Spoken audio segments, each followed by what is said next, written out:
दुनिया की दो सबसे बड़ी ताकतें अमेरिका और चीन, क्या हम एक नए शीत युद्ध की ओर बढ़ रहे हैं?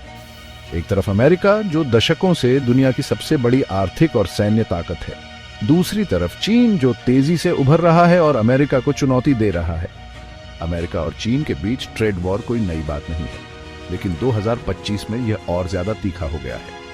अमेरिका ने चीन पर कई टेक्नोलॉजी और ट्रेड प्रतिबंध लगाए हैं, खासकर सेमीकंडक्टर्स और एआई सेक्टर में। इसका असर सिर्फ सरकारों तक सीमित नहीं है, बल्कि एप्पल, टेस्ला, हुआवे और टिकटॉक जैसी कंपनियों पर भी पड़ रहा है।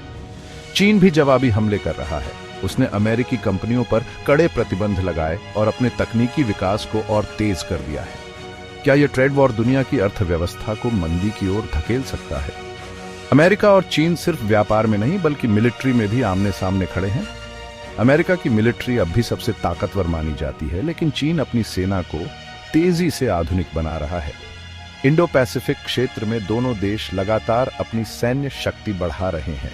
दक्षिण चीन सागर इस तनातनी का सबसे बड़ा केंद्र बना हुआ है। America quad, Bharat, Japan, Australia, America के जरिए चीन को घेरने की रणनीति अपना रहा है। चीन अब हाइपरसोनिक मिसाइलों और एआई आधारित हथियारों पर ध्यान दे रहा है, जो अमेरिका के लिए चिंता का विषय है।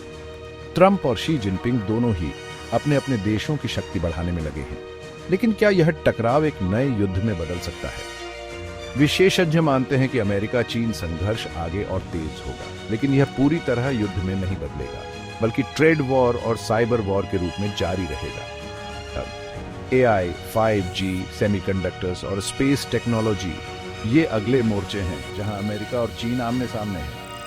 तो क्या अमेरिका और चीन एक नए शीत युद्ध की ओर बढ़ रहे हैं, या फिर दोनों देश किसी समझौते पर पहुंचेंगे? आपका क्या मानना है? हमें कमेंट में बताएं। ऐसे और वीडियो के लिए हमें सब्सक्राइब और शेयर करें।